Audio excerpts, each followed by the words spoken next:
आप आँख से नेत्रहीन है, अभी आप कितना कमा लेते हैं महीना का सरकारी नौकरी पाकर? अभी तो मेरी स्टार्टिंग। नमस्कार, इस वक्त हम लोग मौजूद हैं चतरा जिले के टंडवा प्रखंड के सिसई गांव में और हमारे सामने आप देख पा रहे होंगे दो युवा हैं। एक सोमेश कुमार हैं जो आंखों से नेत्रहीन है, दूसरे सुदर्शन कुमार हैं जो अपने हाथों से दिव्यांग हैं। इनके बावजूद इन लोगों ने इन सारी चुनौतियों को पार करके और सरकारी जॉब पाया है। इन्होंने एसएससी की परीक्षा पास की है जिसके बाद इन लोगों को सरकारी जॉब मिली है। सबसे पहले आप लोगों को खूब खूब बधाई। धन्यवाद सर। सोमेश, आपको भी बधाई। धन्यवाद सर। कैसा लग रहा है? आपका एसएससी में चयन हुआ, पहले भाई का हुआ, फिर आपका हुआ चयन, कैसा लगता है? बहुत अच्छा लग रहा है, बहुत खुशी की बात है। हम दोनों भाई का एसएससी में जॉब हो गया, सेंट्रल का जॉब है, दोनों को हो गया। बहुत खुशी की बात है। कितनी चुनौती रही दिव्यांगता आपके सफलता में? चुनौती तो थी काफ़ी, लेकिन दिव्यांगता के साथ-साथ गरीबी का भी चुनौती था, क्योंकि पापा एक्सपायर कर गए थे 2016 में। उसके बाद कोविड में मम्मी एक्सपायर कर गई। तो हम लोग के पास जो एक मम्मी थी देखभाल के लिए, वो भी नहीं रही। बहुत विकट समस्या हो गया। हम लोग 3 भाई 1 बहन है, बहन का शादी हो गया। तो हम लोग के जो बड़े भैया हैं परवेश पांडे जी, उन्होंने हमारा मनोबल बढ़ाया और साथ दिया। और हमारे सांसद प्रतिनिधि ईश्वर दयाल पांडे, बड़े भैया भी हैं, उन्होंने भी हमारा बहुत साथ दिया और हमारे साथ हमेशा खड़ा रहा और बहुत हम लोग का कोऑपरेट किया। हम लोग के लिए बोरिंग का व्यवस्था करवाए, सुमेश के पढ़ने के लिए डिवाइस का व्यवस्था करवाए, कुछ आर्थिक सहयोग भी करवाए सांसद महोदय से कहकर। और बहुत हम जो आज कल हम दोनों भाई आगे बढ़े हैं, उनका बहुत बड़ा योगदान है। अब नौकरी हो गई है, अब युवाओं के लिए क्या संदेश है? और के लिए यही संदेश है कि देखिए, संघर्ष करते रहिए, मेहनत कीजिए, मेहनत तो रंग लाते ही है। कहीं की जल्दी है, कहीं थोड़ा लेट है, लेकिन मेहनत आपका रंग लाएगा, परिणाम मिलेगा। बिल्कुल। सोमेश, माता-पिता बीच में गुजर गए, ये कितनी बड़ी चुनौती रही माता-पिता को गुजर जाना? ये देखिए, मेरा मानना है कि जैसे हम 10th-12th या कंपटीशन का एग्ज़ाम लिखते हैं, उसी तरह से ईश्वर यानी भगवान ने हमसे परीक्षा लिया।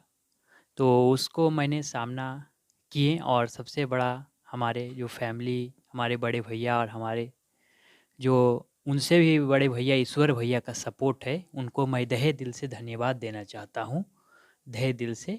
बाद बाकी तो ये हमारा तो बहुत कठिनाई था, लेकिन मैंने इसको संघर्ष किया और आज मैं यहाँ तक पहुँचा हूँ। बहुत पहले आप सफल हुए, फिर अब आपके भाई भी सफल हो गए हैं। कैसा लग रहा है अब आपको? बहुत अच्छा सर। क्या कहेंगे उन युवाओं को जो बस अपनी सारे आर्थिक कमजोरी या किसी प्रकार की शारीरिक कमजोरी को बहुत बड़ी चुनौती मान लेते हैं और बैठ जाते हैं, पढ़ाई लिखाई को छोड़ देते हैं? हम कहेंगे उठो जागो तब तक नहीं सो जब तक लक्ष्य की प्राप्ति ना हो। ये स्वामी विवेकानंद का कहना था। जो हमारे भारत के कई महान ऐसे पुरुष थे और वो बहुत बड़े महान पुरुष में माने जाते थे।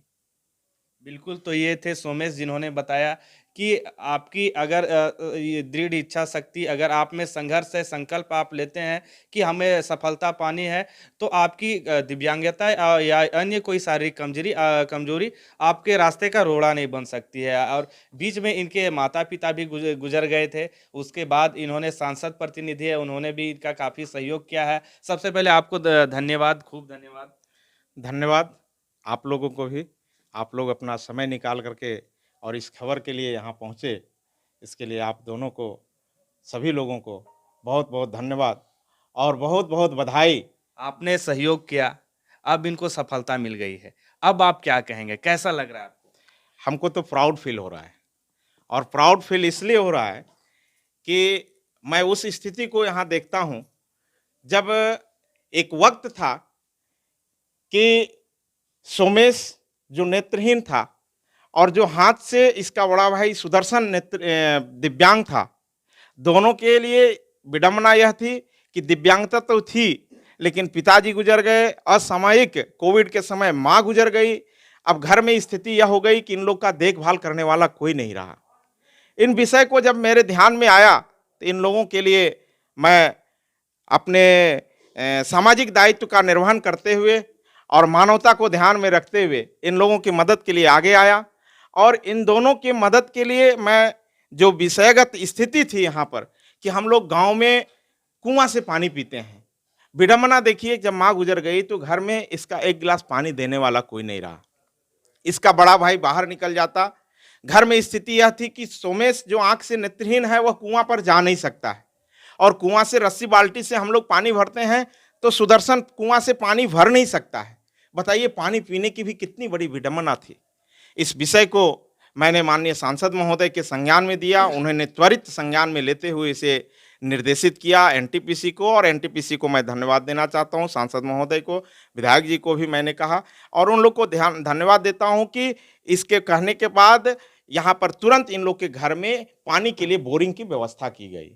सोमेश को पढ़ने की बहुत दिल्ली इच्छा थी, और यह इसकी इच्छा को देखते हुए मैंने जब माननीय सांसद महोदय को संज्ञान में दिया, उन्होंने पुनः एनटीपीसी को निर्देशित किया। एनटीपीसी के जीएम साहब को मैं भी आग्रह किया, और उस समय जो सीजीएम साहब थे तजेंद्र गुप्ता जी एनटीपीसी के, उन्होंने संज्ञान में लेने के बाद इसे एक नया डिवाइस इसे दिया पढ़ाई करने के लिए। आज सोमेश खुश है, पढ़ाई करके सफल हुआ। सबसे बड़ी बात थी कि अब जब दिल्ली इनको जाने की इच्छा हो गई पढ़ने के लिए, अब पैसे की बहुत आवश्यकता थी। पैसा हम लोग थोड़े बहुत मदद कर सकते थे, लेकिन जो एक ज़्यादा होनी चाहिए, उसके लिए पुनः मैं सांसद महोदय से आग्रह किया, और इसके लिए सीसीएल को भी आग्रह किया। सीसीएल ने इसे संज्ञान में लिया, और कोविड में वैसे गुजरे हुए लोगों के बच्चों की पढ़ाई के लिए स्टाइपेंड में उन्होंने 50,000 रुपये सोमेश की पढ़ाई के लिए मदद दिया। आज सोमेश उसके बदौलत सहयोग मिला, और खुश है कि वह सफल हुआ। और उससे ज़्यादा खुशी अब और हो गया जब सुदर्शन भी सफल हो गया, और सुदर्शन सफल हुआ तो मैं धन्यवाद देना चाहता हूं इसके बड़े भाई को, जिन्होंने पूरे गार्जियनशिप के रूप में इन्हें यह निभाया अपने दोनों भाइयों के लिए। और उससे ज़्यादा खुशी अब और हो रही है जब उसकी शादी हुई, यानी ये दोनों की भाभी आई, और मैं समझता हूं कि ये इसकी भाभी इस घर के लिए, इस आंगन के लिए लक्ष्मी स्वरूपा बनकर आई। और जैसे ही आई, ये दोनों भाई का, सोमेश को पहले सफलता मिली, उसके बाद सुदर्शन अब सफल हुआ। एक मंजर था, आज मुझे वह परिकल्पना मैं मन में करता हूँ, मेरा हृदय द्रवित हो जाता है, आंख अभी भी वो भर जाता है जब वो स्थिति देखे थे कि इन लोग की हालिया स्थिति बहुत खराब थी। लेकिन मैं धन्यवाद देता हूँ कि हौसला अफजाई हम सब ने किया, सांसद महोदय ने किया, एनटीपीसी और सीसीएल ने किया, बाकी विधायक जी को भी मैं कहा। उन सभी लोगों के सहयोग के बाद जैसे प्रवेश धन ये इन लोग के गार्जियनशिप किया, ये दोनों बच्चे ने हौसला अफजाई किया और अपने मेहनत से आज सफल हुए। मैं समझता हूं कि एक समय था कि इन लोग को मेहनत करने के लिए कोई सहयोग करता था। आज ये दोनों बच्चे अब दूसरे को मेहनत के लिए सफल हो करके उन लोग को मदद करेंगे। ये आने वाले युवाओं के लिए अब इन लोग प्रेरणा का स्रोत बन गए, ये मिसाल बन गए। इन दोनों को हृदय से बहुत बहुत बधाई और शुभकामनाएं।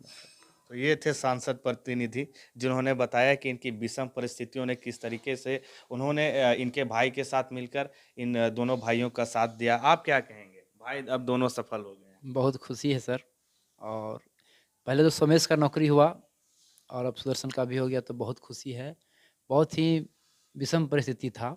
एक समय जब पापा चले गए तो गार्जियन का एक क्या बोझ होता है, वो हमें सब कुछ करना पड़ा। बहन का शादी किए, पढ़ाई में कोई कमी नहीं होने दी। ईश्वर भैया भी मदद करते रहे हमेशा और अभी भी कर रहे हैं। लेकिन बात ऐसा है कि ऐसे बच्चों को समाज में अभी भी लोग छोड़ देते हैं, पढ़ाई से थोड़ा दूर कर देते हैं कि ऐसे बच्चे कुछ समाज में नहीं कर पाएंगे। मैं वैसे गार्जियन को कहूँगा कि यही कुछ कर सकते हैं, इनको खाली हिम्मत और हौसला का ज़रूरत है। अगर भगवान इनसे कुछ कोई अंग लिए हैं तो कुछ ऐसा ज़रूर दिव्य शक्ति दिए हैं कि ये देश समाज में नाम कमा सकते हैं और आज करके दिखाएं। और ऐसे इनके लिए हम क्या कहेंगे, आज तो युवाओं के लिए एक नए मिसाल कायम कर दिए हैं। हर युवा देखे, सीखे, और यहाँ तक कि जो पढ़ाई से विचलित हो जाते हैं युवा कि हम कुछ नहीं कर पाएंगे, तो उसके लिए भी आदर्श हैं। क्योंकि जब ये स्थिति में जाके नौकरी कर सकता है, सोमेश का तो जितना हम लोग सोचते हैं उससे ज़्यादा अकेले जाना होता है, अकेले आता है। और दिल्ली ऐसे यूनिवर्सिटी में नाम लिखा के पढ़ाई करना क्या गुजरता होगा वो तो सोमेश समझ रहा है। लेकिन ऐसा नहीं कि विचलित नहीं होना चाहिए जीवन में। एक ना एक दिन सवेरा आएगा, सब युवाओं को मिलेगा।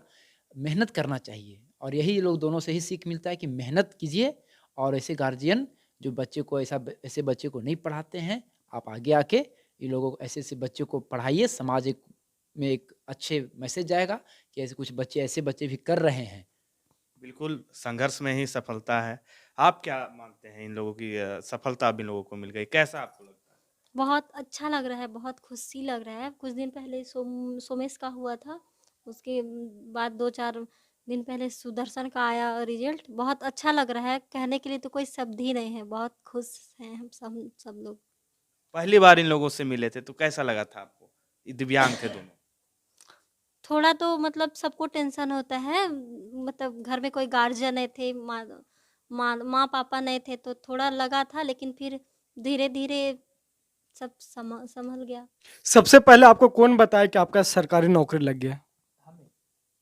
हम अपने से नेट में देखें। अपने से देखे थे? जी, क्या लगा उस समय आपको? बहुत खुशी लगा कि आज नई ज़िंदगी मिली है। जहाँ से हम जूझ रहे थे, अब जाके कुछ आगे अच्छा कर सकते हैं और देश समाज के लिए कुछ हम आगे बढ़ चढ़ के हिस्सा ले सकते हैं। अब सरकारी नौकरी पाकर कैसा लग रहा है? बहुत खुशी लग रहा है। आपको कौन बताया था कि आपका सरकारी जॉब हो गया? नहीं, मैंने जिस दिन पेपर लीक करके आया था 11 जुलाई का, उसी दिन मुझे पता था कि मेरी नौकरी कंफर्म है, क्योंकि मैंने 100 मार्क्स मैंने किए थे, जिसमें से मेरी 92 सही थी। आप आँख से नेत्रहीन है, अभी आप कितना कमा लेते हैं महीना का सरकारी नौकरी पाकर? अभी तो मेरी स्टार्टिंग 35,000 है। अभी मेरी एक मंथ की सैलरी आई है, मंडे को मेरी सेकंड मंथ की सैलरी आएगी। तो ये थी दोनों भाइयों की संघर्ष की कहानी। बहरहाल आज के युवाओं को इन दोनों भाइयों से ये प्रेरणा लेनी चाहिए कि सफलता परेशानियों को गिनाने से नहीं आती है, बल्कि दृढ़ इच्छा शक्ति और संघर्ष से आती है।